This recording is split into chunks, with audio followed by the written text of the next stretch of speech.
নমস্কার বন্ধুরা, আজকে রান্না বান্না নিয়ে আবারও চলে এসেছি। তবে রান্না করার আগে যেটা করতে হবে সেটা হচ্ছে কাটা। তো দেখো, এখানে লাল শাক কেটে নিয়েছি আর এখানে বিট খোসা ছাড়িয়ে রেখে দিয়েছি। এবার এটা গ্রেটারের সাহায্যে গ্রেট করব। আর এখানে দেখো কি কাটছি, এটা হচ্ছে তেলাপিয়া মাছ। তেলাপিয়া মাছের ঝাল করব। ঝাল করলে কিন্তু খেতে খুব সুন্দর লাগে। তেলাপিয়া মাছের সর্ষে বাটা দিয়ে ঝাল করব। তাহলে এই তিনটে আজকে করব। আর তোমরা তো জানো কালকে অনেক রান্না বান্না করেছি, ওই জন্য আজ একটু হালকা পাতলা করে এইগুলোই করব। তাহলে কেটে ধুয়ে নিয়ে রান্না তাহলে শুরু করিও। রান্নাটা বন্ধুরা শুরু করবো। এবারে গ্যাসটা অন করে কড়াইটা চাপিয়ে দিয়েছি। প্রথমে কড়াইতে দিয়ে দেব লাল শাক। লাল শাকটা প্রথমে কড়াইতে দিয়ে দিলাম। দিয়ে দেব লবণ। এবার এটাকে ঢাকা দিয়ে সিদ্ধ করে নেব। আর হ্যাঁ, অবশ্যই কিন্তু গ্যাসের ফ্লেমটাকে একেবারে লো করে দেবেন। শাকটা সিদ্ধ হয়ে গেছে, এবার কড়াই থেকে উঠিয়ে নেব। কড়াইতে সর্ষের তেল দিয়ে দেব।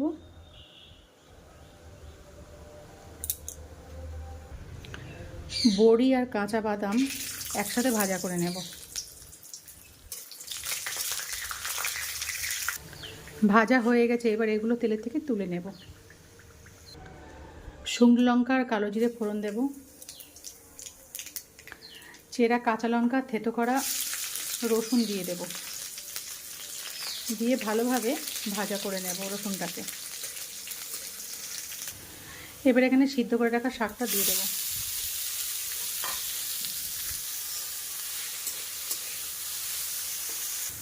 শাকটা একটু ভাজা করে নিয়ে এবার ভাজা করে রাখা বড়ি আর বাদামটা দিয়ে দেব। বাদামের খোসাগুলোকে আমি ছাড়িয়ে নিয়েছি। সামান্য কয়েক দানা চিনি দিয়ে দেব। এটা কিন্তু সম্পূর্ণ অপশনাল। শাক ভাজা কিন্তু একদম প্রস্তুত হয়ে গেছে। এবার এটাকে আমি কড়া থেকে তুলে নেব। এবার করব বিট ভাজা। কড়াইতে তেল দিলাম। তেল গরম হয়ে গেছে, শুকনো লঙ্কা দিয়ে দেব। কালো জিরে দিয়ে দিলাম। রসুন কুচি আর কাঁচা লঙ্কা কুচি দিয়ে দিলাম।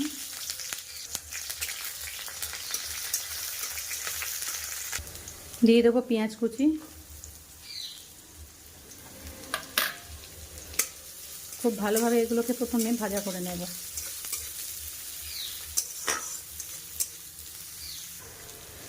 পেঁয়াজ রসুন ভাজা হয়ে গেলে এবার এখানে গ্রেটারে গ্রেট করে রাখা বিটটা দিয়ে দেব।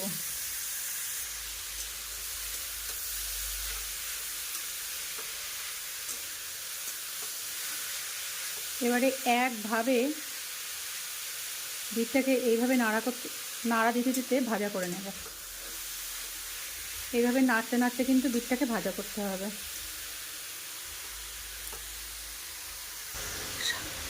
স্বাদ অনুযায়ী এখানে লবণ দিয়ে দেবেন।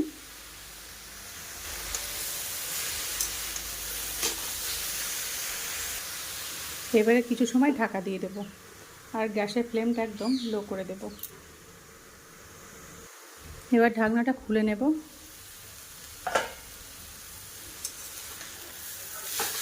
গ্যাসের ফ্লেমটা কিন্তু আমি বাড়িয়ে দিয়েছি। খুব ভালো রকম কিন্তু দেখছো সিদ্ধ হয়ে গেছে। বেশ কিছু সময় গ্যাসের ফ্লেম লো করে ঢাকা দিয়ে রাখলে এটা কিন্তু খুব ভালোভাবে সিদ্ধ হয়ে যাবে। তারপরে একটু খুব ভালোভাবে মিশিয়ে নিলেই কিন্তু এখানে বিট ভাজা প্রস্তুত হয়ে যাবে। এখানে বিট ভাজা প্রস্তুত হয়ে গেছে। এবারে আমি এটাকে একটা পাত্রে তুলে নেব। এবার মাছের ঝালটা বানাবো। কড়া পরিষ্কার করে বসিয়ে নিয়েছি। এবার কড়াইতে তেল দিয়ে দেব।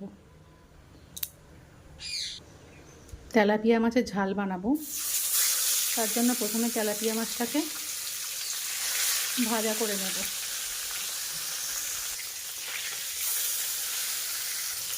মাছ ভাজা হয়ে গেছে, এবার আমি তুলে নেব। বাকি মাছগুলো ভাজা করে নেব। কালো জিরে, শুকনো লঙ্কা ফোড়ন দিয়ে দেব। কুচিয়ে রেখেছি একটা বড় সাইজের পেঁয়াজ দিয়ে দেব। দিয়ে এবারে পেঁয়াজটাকে ভাজা করে নেব। পেঁয়াজটা একটু ভাজা হলে কুচিয়ে রাখা টমেটো দিয়ে দেব। লবণ দেব, হলুদ দেব, পেঁয়াজ আর টমেটোটাকে খুব ভালোভাবে ভাজা করে নেব যত সময় টমেটোটা ভালোভাবে সিদ্ধ না হয়। অন্য একটা পাত্রে কিন্তু আমি গরম জল করে রেখেছি, সেটাই একটু পরে দিয়ে দেব। এবারে দিয়ে দেব গরম জল, সর্ষে, কাঁচা লঙ্কা আর জিরে একটা পেস্ট আমি তৈরি করে নেব। এবারে পেস্টটা দিয়ে দেব। আপনারা কিন্তু শুধুমাত্র সর্ষে আর কাঁচা লঙ্কা ব্যবহার করতে পারেন, আমি সামান্য একটু জিরে দিয়েছি। এবার একে একে মাছগুলোকে দিয়ে দেব।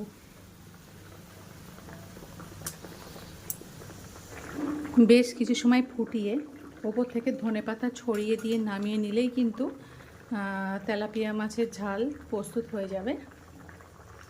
তারপরে কিন্তু গরম গরম খাওয়া দাওয়াটা শুরু করব।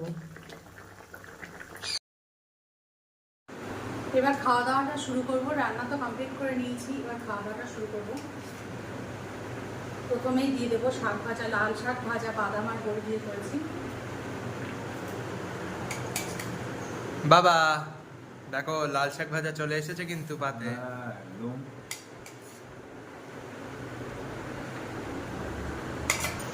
বাবা কেমন লাগছে লাল শাক? লাল শাক খারাপ না, লাল শাকটা বেশ মা জমিয়ে রান্না করছে, বড়ি টড়ি দিয়েছে তো বেশ ভালো লাগছে। দারুণ লাগছে বলো? আর খাওয়ার প্রথমে লাল শাক ভাজা তো দারুণ লাগে। বাদাম না? হ্যাঁ, চীনা বাদাম ভাজা। ওই জন্যে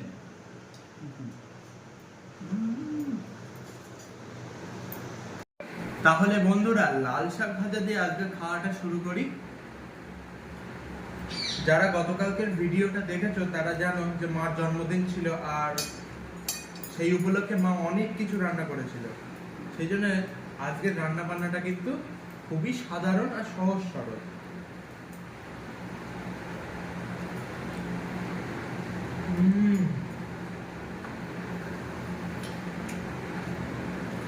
এই খাবার প্রথমে লাল শাক ভাজা থাকলে না খেতে যা লাগে, জাস্ট অমৃত। এটা স্বাস্থ্যের জন্য যতটা ভালো, খেতেও কিন্তু মুখের টেস্টও কিন্তু দারুণ।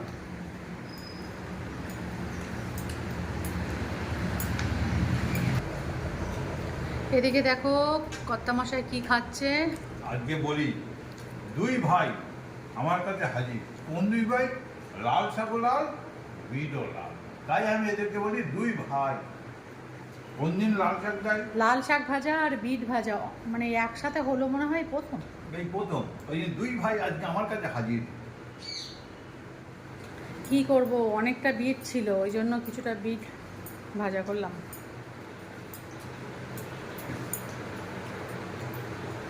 রান্নাটাও জম্পেশ। মা লাল শাক ভাজাটা খেয়ে দেখো, তোমার তো আজকে- খুবই পছন্দের। আজকে বাবা লাল শাক নিয়ে এসছে। হুম। লাল শাকের মধ্যে ওই ইয়ে ছিল, আজকে নিয়ে আসেনি, গতকাল নিয়ে এসেছিল লাল শাক। আর লাল শাকের মধ্যে একটা সাদা শাক ছিল। সাদা শাক? হ্যাঁ, তো সাদা শাকটা কি আর ফেলে দেবো, ওই লাল শাকের মধ্যে দিয়ে দিয়েছি। কি বলো তোমার, ওর মনে না রং লাগেনি আর সেই জন্য ও আর লাল হতে পারেনি। ওকে কেউ মনে হয় আঘাত করে চলে গেছে, সেই জন্য ওর আর রঙও সাদা হয়ে গেছে।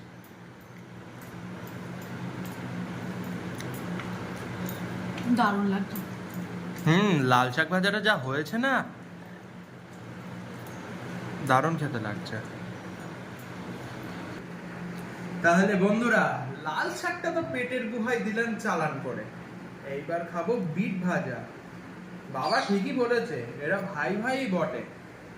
জানি না এক মায়ের পেটে কিনা, তবে দুজনটা দেখতে একদম একই রকম, রঙও একই রকম। মা লাল শাকের মধ্যে যদি মা বিট মিশিয়ে হয় বোঝা যাবে মা কিছু? সেটা তো আমি কখনো করিনি, দিয়ে দেখতে হবে বুঝলি। আজকেই ট্রাই করা যেত, কিন্তু লাল শাক খাওয়া হয়ে গেছে।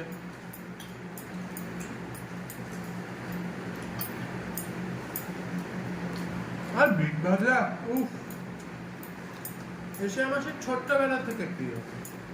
মা এরকম মেখে মেখে মেখে মেখে খাইয়ে দিত। আর এই বিট হাতে বটি দিয়ে কুচিয়ে করলে না ঠিক ভালো লাগে না। না, ভালো লাগে না। তুমি ওই গ্রেটারে গ্রেট করে নাও না, আর গ্রেট এত করে সুন্দর নিলে, করে রান্না করেছো। গ্রেট করে নিলে কি হয় মানে একদম পুরো মিশে যায় একদম, মানে মনে হয় যেন এটা আপনি রুটি দিয়েও খেতে পারবেন, এত ভালো হয়। দারুণ হয়েছে, দারুণ লাগছে। রাত্রিবেলা রুটি বানাবে তোমার, রুটি দিয়ে খাবো। হ্যাঁ। রুটি দিয়েও বিট ভাজা দারুণ লাগে। ঠিক আছে,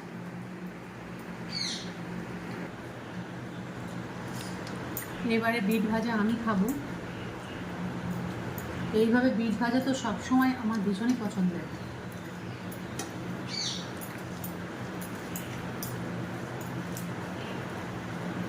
আর এই বিট এই কুটলে কি হয়, মানে ওর বুঁটি দিয়ে কাটলে যেটা দলা দলা ভাবটা থাকে না, সেইটা নষ্ট হয়ে যায়। সেই জন্য আরো বেশি ভালো লাগে। একদম ভাতের সঙ্গে নিজের মনের মতো করে মেখে খাওয়া যায়। একদম মেখে যায়। রাত্রে রুটি দিয়ে খাবো, ওটাও কিন্তু খেতে খুব চমৎকার লাগে। হ্যাঁ, রুটি দিয়ে খেতে হবে।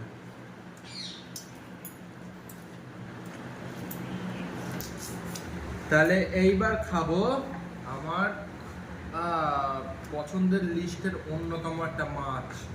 কি মাছ বলো তো এটা? তেলাপিয়া মাছ। ঝোল নিয়ে নি। তেলাপিয়া মাছের ঝাল। ও বাবা গো,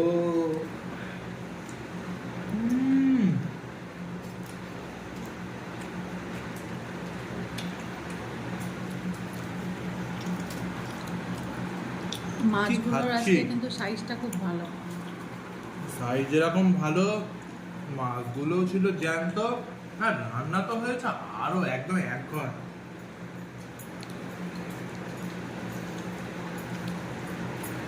তোমরা যারা আমাদের ভিডিওগুলো সম্পূর্ণ দেখছো, তাদেরকে হৃদয়ের অন্তরস্থল থেকে জানাই অনেক অনেক ভালোবাসা।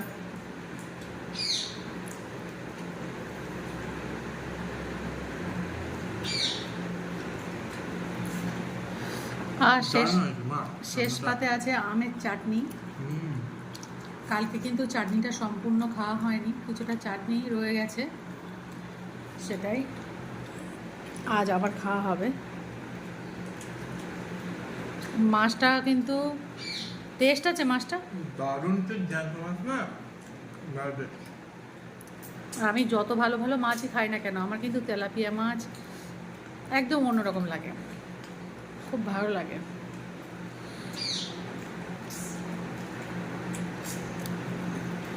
আমার ছেলেরও কিন্তু খুব পছন্দ, হেভি পছন্দের মাছ। আমার কর্তারও খুব পছন্দের, মোটামুটি আমাদের সবারই খুব পছন্দের। ভাত নেই দুটো? না গো, আর ভাত খাবো না। আজকে রান্নাগুলো এত ভালো হয়েছে, অনেকটা ভাত খেয়ে ফেলেছি। তাহলে মাছটা খেয়ে নে।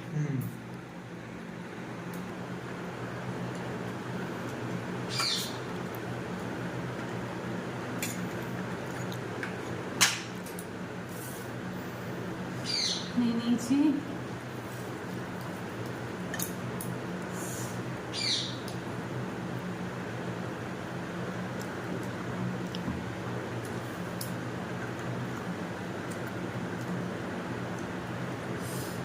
সেই স্বাদ ফাটাফাটি লাগছে।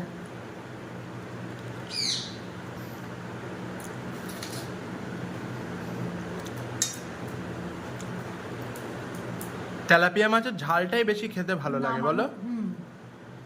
নামানোর পর উপর থেকে বন্ধুরা ধনেপাতা দিয়ে দিয়েছি, আর কিছুটা কাঁচা সর্ষের তেল ছড়িয়ে দিয়েছি।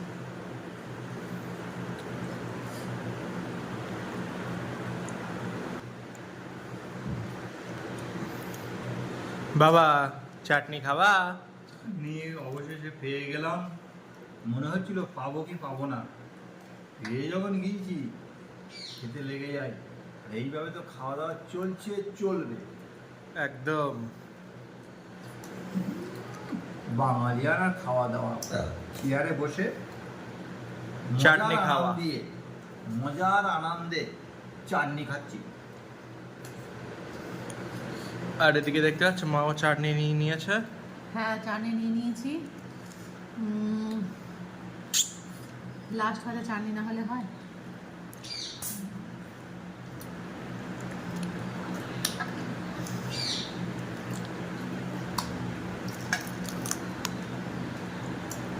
খাওয়া দাওয়ার ভিডিও এভাবে কিন্তু বন্ধুরা প্রতিদিন বানাবো, আর প্রতিদিন নতুন নতুন খাবারের ভিডিও নিয়ে আমি কিন্তু তোমাদের সামনে চলে আসব। আর আমার ভিডিওগুলো যদি তোমাদের ভালো লাগে একটা লাইক করে দাও, একটা কমেন্ট করে দাও, আর তোমার বন্ধু বান্ধব আত্মীয় স্বজনদের সাথে একটু শেয়ার করে দাও। যারা এই মুহূর্তে আমার চ্যানেলটা সাবস্ক্রাইব করে দিয়েছো তাদেরকে অসংখ্য ধন্যবাদ। আর যারা এখনও সাবস্ক্রাইব করোনি তারা প্লিজ একটা সাবস্ক্রাইব করে দাও। তাহলে আজকের মতো এই পর্যন্ত। আগামীকাল আবারও একটা নতুন খাওয়া দাওয়ার ভিডিও নিয়ে তোমাদের সামনে আমি চলে আসব। Bye bye.